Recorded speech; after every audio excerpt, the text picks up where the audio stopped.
but Marco's for real. Marco's got the best Italian beef.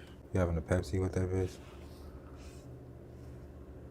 Probably a cherry Pepsi. Cherry Pepsi. Cherry Pepsi. I ain't gonna lie. Cut.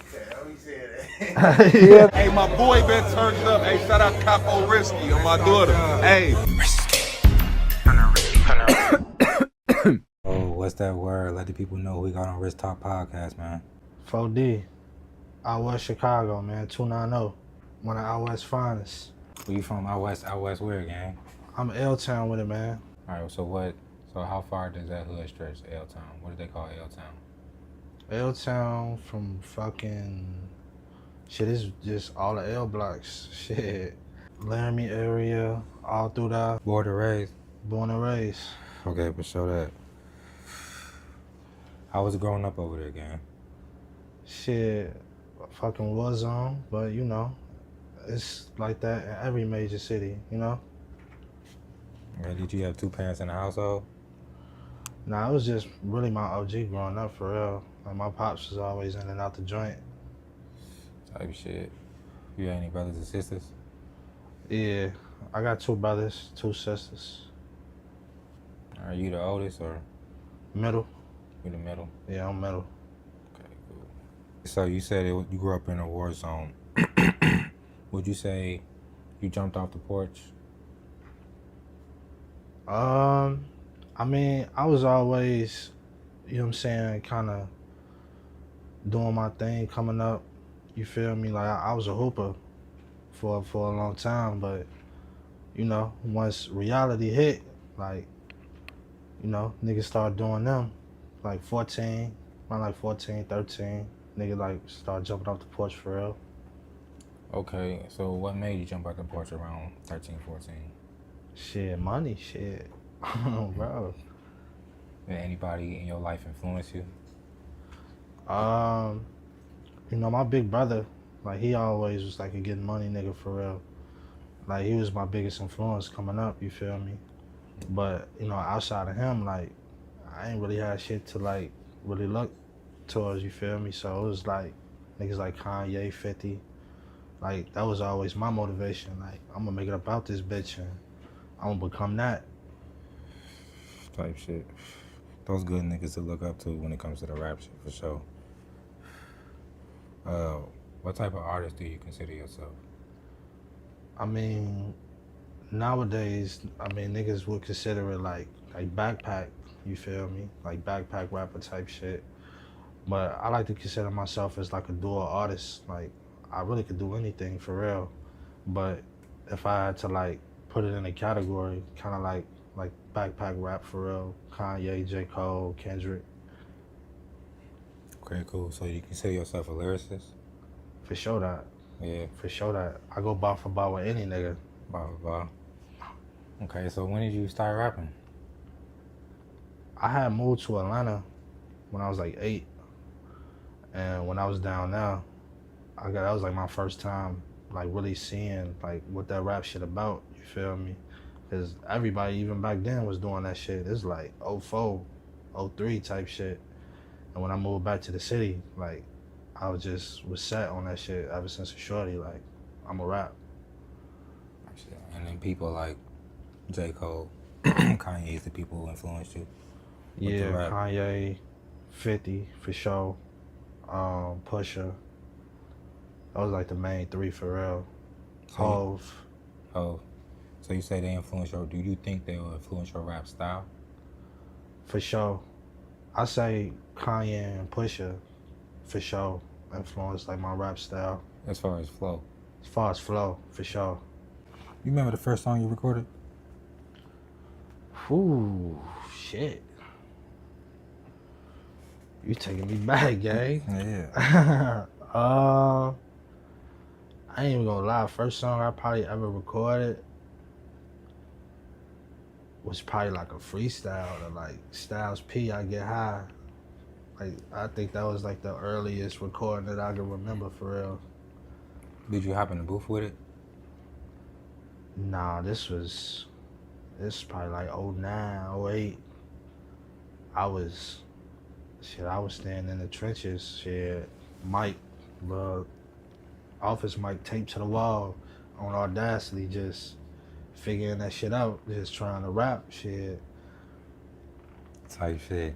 So if you was to play that song right now, would you think that shit still hard, or would it That shit trash. be trash? That shit trash. It's trash. That shit trash. So you say your style evolved. Oh yeah, I definitely progress. You know, every tape a nigga get better. You know what I'm saying? But from then to now, for sure, I got way better, and I got a better understanding of like structure, song structure and shit like that. That's when niggas like 50. Like, I learned that shit from niggas like 50, like song structure. So definitely evolved over time. Okay, so as far as one of your newer songs, what is one of your favorite?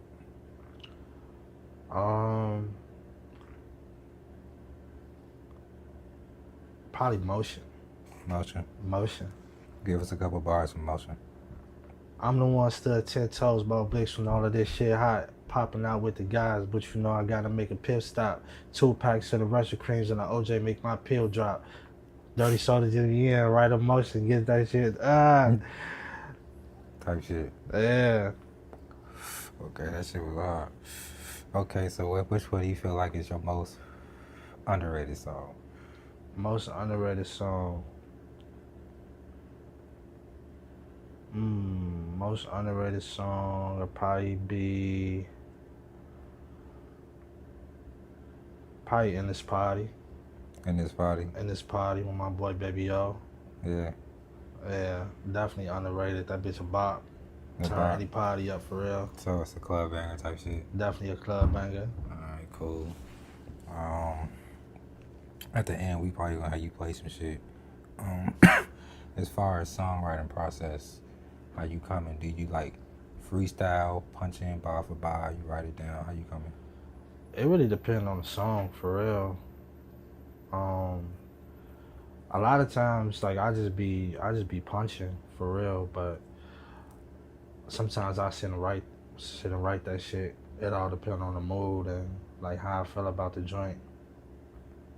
Okay, cool. So do you listen to the beat first? You go find the beat first, or you like how that shit already wrote out? Yeah. I probably like find the beat first, cause for me, getting the production first, like you could build around the production. But it's been times where like, you know what I'm saying, it's a couple joints on the tape that I actually wrote like while I was in the joint type shit, and just now just starting to put that shit together.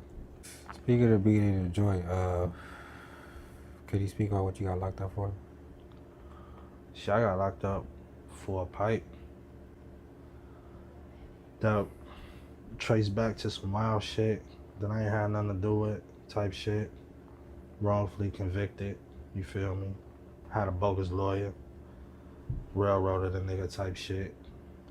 And I got to Danville, I'm like putting 2 and 2 together, like, man, this nigga like railroaded me type shit. Like, this nigga ain't standing on business. So I wrote a motion, which got me back in court and in the appellate. And that shit went all the way. I beat the case, did 4 years. How old were you? I was like 19, 20. 19, 20, you did 4 years. 19, 20, nigga don't, you know what I'm saying? Like, you know niggas that's, you know, getting locked up and booked and shit like that. But at that age, all you could do is pray for a nigga. You don't know no better, you know what I'm saying? So when you really in that shit, like, you gotta figure that shit out. Bro, I was law library every day. Law library, call pass. Bro, I'm fresh out the cell. All right, Shelly. Get right up out of there. I went in that bitch like a month straight putting that bitch together. Where you do your time at? Shit, first they had me in Menard receiving. Then I was there for like a couple weeks, shit. Then they sent me to Danville. I was in Danville like a year and a half. Then I went to East Mo. And then I went to Sheridan. Type shit. You Was you one of those niggas in there chefing some shit, eating honey buns, or you was just eating them bologna sandwiches? How was you coming? I ain't even gonna lie to you. I'm a bougie nigga, gang. I'm a bougie nigga. Like, I'm dressing the honey buns up. I'm making big boys. I'm dinners for the gang. I got 2-3 boxes. Oh, you fucked up? You only get state pay? I'm gonna send 100 to your books. Cash out. Bring me that. Good books type shit. What was your favorite snack? What's your favorite meal? What was your favorite snack in there that you made? Favorite snack. Like this shit bossing. I ain't gonna lie. Niggas used to make like cakes out of the like honey buns and like a bunch of like chocolate and shit. Melt that bitch down, make you a whole cake. My mans used to make them bitches. Them bitches used to bust. Now that you home, would you ever make one of those and eat Hell no. That shit diabetes. That shit straight diabetes. Okay, that shit straight diabetes. Yeah, But on the meal side, probably like a big boy for real. A couple wet packs, you feel me? Beef barbecores. Niggas know about them beef barbecores on my mama. Them bitches head for some. So your ass was in there eating good, huh? Oh yeah, I was in that bitch eating good. But that shit changed once Gates had came down now. Like they started putting all type of super restrictions on niggas, like fake raid niggas and doing a whole bunch of other shit, taking niggas commissary and shit. So when you got to the crib, what's the first place you went to go get something to eat at? Sunsup. Sunsup. I tell you, I'm real 290. Sunsup. Sunsup. Let them niggas know from out west. I'm out really for real. Sunsup. Ain't shit changed. I ain't gonna lie, I had some Sunsup last week. 4-piece wing fry, extra lemon pepper, mild sauce. Oh, bro, look, 6-wing dinner me every time. That bitch a hit. For a salt buck on bro grade. Yeah, that shit hard. They don't know nothing about that though. Hell no, they don't know shit about that. Okay, so speaking of out west food, what's the top 3 food places you'll say would you tell somebody to go get? Out west, You know what? Nah, scratch that. In Chicago. in Chicago. You know what? Scratch that. Who got the best food? What side? Out west got the best food in the world. I ain't Oh gonna my cap to gosh, you. here we go with this. Out west got the best food in the world. I ain't gonna lie to you. And I done been to all the hot spots. I done been Brooklyn, Manhattan, Miami, LA, Vegas food garbage. 100%. Nah, I know we got the best food in the nation. I'm saying in Chicago, what side, south side, or west side, or east side, or north side, you think got the best food? Out west for sure. Out west? You got motherfucking Buffalo Sam's, Uncle Remus, Sunsup, Baba's Forever Bustin', Wells. Who the fuck go top that? For real? You got a good point. Bro, like niggas got options. Hey, bro, those is kind of good points, ain't they? Ain't they top? Yeah, for sure. For real. Yeah. You eating Italian beefs and Pepsis? I do Italian beef now, but Marco's for real. Marco's got the best Italian beef. You having a Pepsi with that bitch? Probably a cherry Pepsi. Cherry Pepsi. Cherry Pepsi. I ain't gonna lie. Cut. How we say that? You know I'm coming out. I'm trolling, dude. I'm trolling. You gonna say that with you? Bro, cherry Pepsi. At this section of the Rich Talk podcast, we doing a little thing called this or that. It's either this or that, 40. Okay. All right. Smoke or drink? Drink. Light or dark? Like Big booty or little booty? Hold on, like that's. This or that. I go big booty. I go big booty. Light skin, dark skin. Light skin, but I don't discriminate. Thought of your wifey. All these bitches thotties. That neck, or you rather smash? That neck. Getting signed or stay independent? Independent. Loyalty or respect? Respect for sure. World tour or $1 million? World tour. Gucci or Jeezy? Gucci. Kendrick or Drake? K-Dot. They not like us. They not like us. They not like us. Duck or Dirt? Dirt. King Von or Young Pappy? Ooh. Pappy flow was crazy. But I'm gonna go Vine. Chief Keef or Lil JoJo? Keef. Yacht or jet? Who? A yacht or jet? Yacht. Fight or shoot? Shoot. Pushing peace or fuck the ops? We pushing peace, man. We pushing peace, man. I ain't out here whooping, man. Is you fucking with this interview so far, or is you ready for me to get the fuck on? I'm fucking with you. That's the conclusion of this or that. I know you say you've been incarcerated and stuff like that, and you grew up in a rough neighborhood. What are some of the biggest challenges you say that you faced in your career and or your life that you overcome? Biggest challenges, man, is really, I would say some of the biggest challenges is really this music shit for real. Like figuring this industry out. Like you don't take a lot of L's in this shit. You feel me? And you gotta really navigate your way and like find your lane and figure shit out. Or you just gonna be lost in this shit, doing this shit for nothing.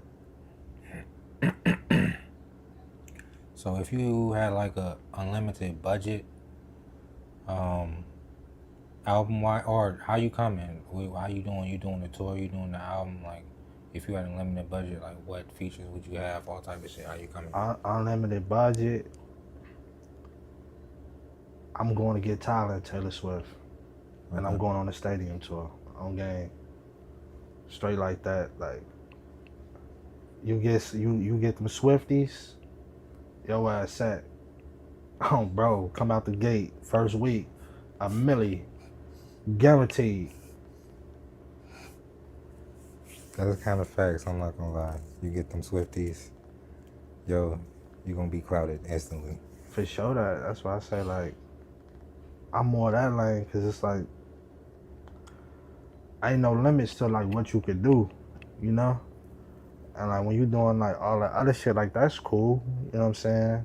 I ain't gonna knock it, you know what I'm saying? Cause I got elements of that shit, you know, with telling my truth, but as far as like how niggas be trying to down drill and like what it do to the community, you know, that's niggas' truth, you know what I'm saying? But for me, I just like to be a little bit more broad, you know what I'm saying?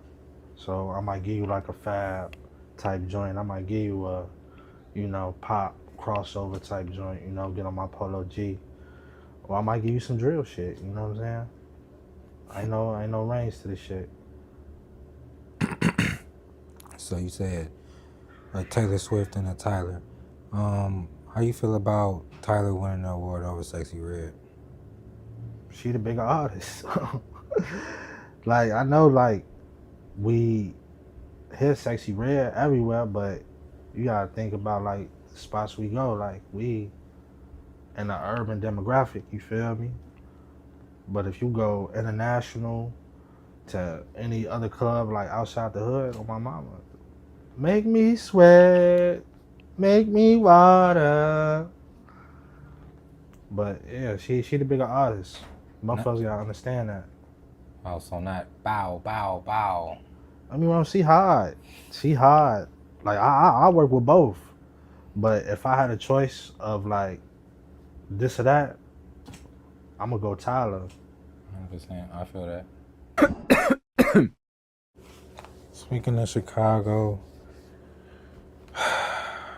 being a cameraman, being a rapper is one of the most dangerous jobs.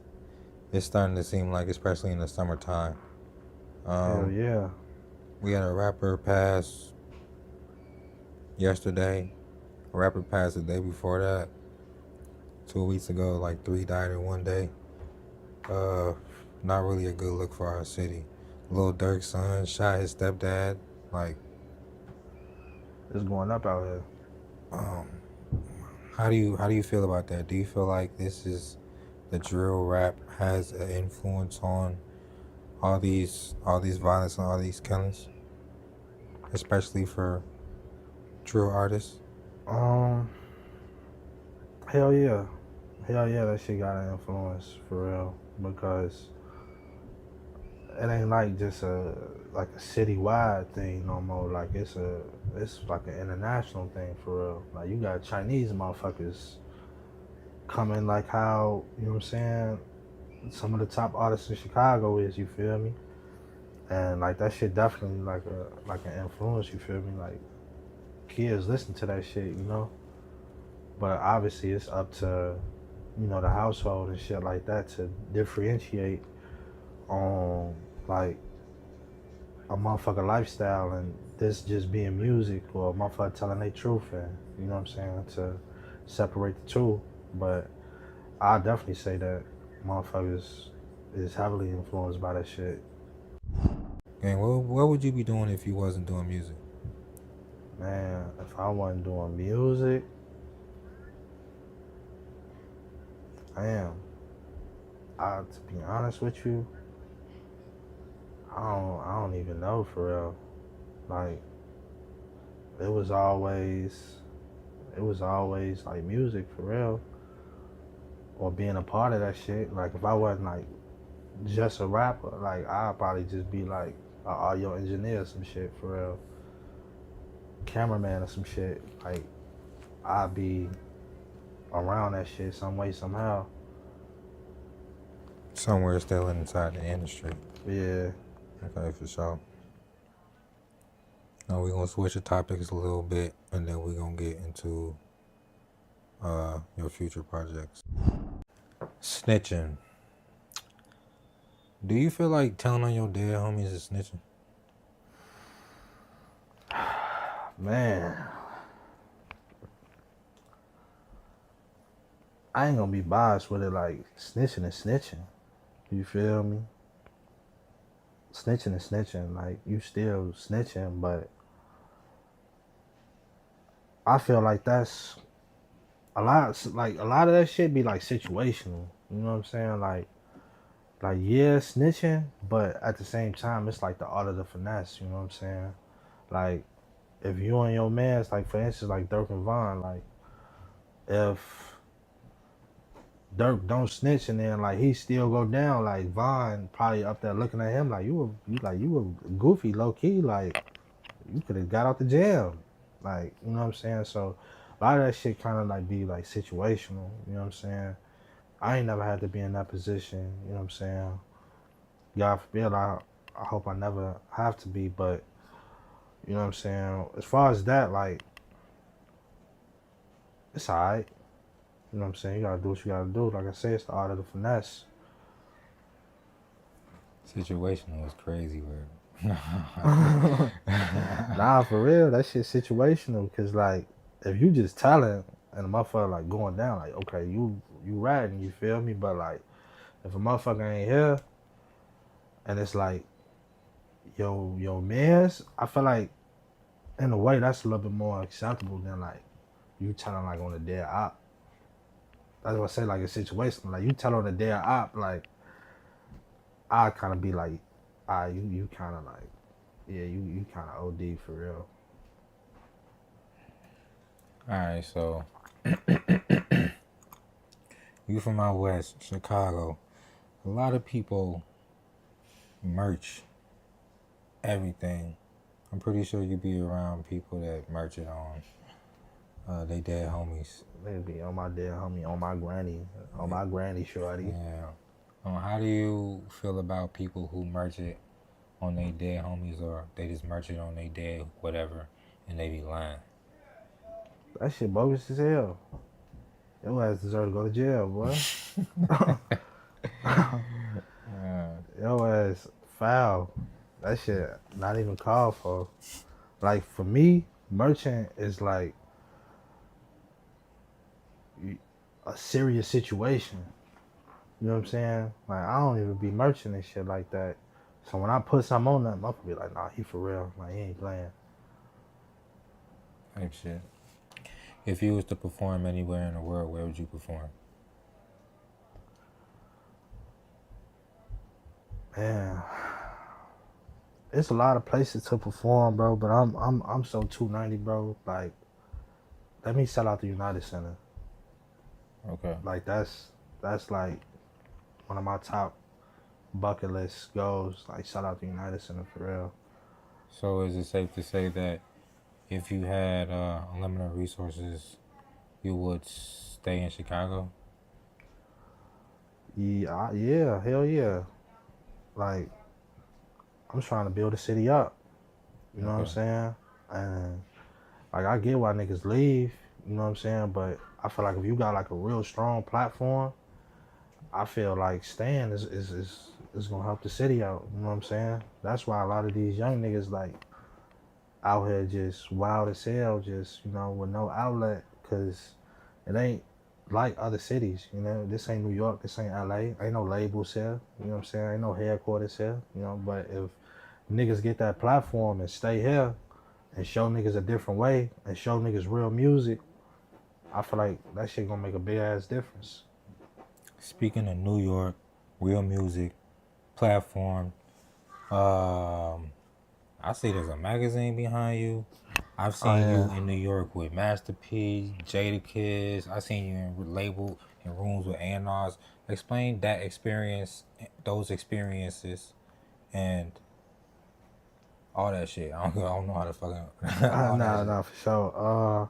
That shit was like a real one-on-one experience, bro. Like, explain that. Matter of fact, explain the whole experience for people who don't know what you was doing out there. Yeah, it's like meeting the people who inspired you, who you listened to when you was coming up, to be able to get that head nod from them, like yeah, you got it. Like you got what it takes. Like just keep going, put it together. That shit taught me like it ain't just about the music, it's about branding. And when you look back at everybody who had a real run, there was a brand. Niggas was selling G on the shoes and S. Carters and shit like that. Like you gotta become a brand. Like it ain't just about the music, And like you see, even with Sosa, like with the True Religion collaboration, like he's starting to become a brand and not just a rapper. So that shit just taught me to become a brand and not just show up and be a rapper, because anybody could do that shit. Niggas want to fuck with brands. Niggas want to get money with you. Like, yeah, we can do music and make some money, but the real money is being a brand. Okay, for sure. Speaking of, oh no, we was talking off camera about your newer projects coming up and about how you was waiting because you want to expand your brand and stuff like that. Can you tell the people what to look for in the future? You don't got to give us a date or anything, but do you got singles coming, albums? What you got going on? A win is a win. The album. It's been a long time coming. I got a situation right now with Rock. On the EQ side, shout out all my EQ people, man. But a win is a win. That's the album. No release date. But we working every day on that motherfucker. But it's that for sure. Like this bitch finna turn everybody up, and for the better though. You know what I'm saying? Like real music. Like it ain't just, like I say, it ain't just like I'm going at a motherfucker. None of that. It's just great music. You could go to the gym. You could play this in the club. You could play this for your mama. You know what I'm saying? And everybody gonna get the vibes. And I got the clothing. I'm finna drop. Putting those simultaneously together. We're gonna do a fashion show. Putting that together for the Andres clothing. Leathers, jogging suits, the whole nine, you know what I'm saying? Crop tops for the females. I put a lot of work into that shit because, and not to go off topic, but if I wasn't a rapper, I'll probably be in fashion. I'll probably be in fashion. That's like my second real love, like designing and color coordinating, going over color palette, shit like that. You feel me? But that's what they could expect in the future, though. The album and the clothes, and I got my group project from Cold Front. We're gonna put that together. So more music, clothes, and just showing the streets like a real brand. Okay, real brand. You said real music. On the outro, give us some shit, man. Give us a preview or whatever you wanna. Oh yeah. Yeah, we wanna hear some shit. Oh We yeah. don't want to hear no freestyle. We want to hear some shit that you've been working on, that Oh you been yeah. you been hiding, man. Oh yeah. Your fans are waiting on these drops you playing.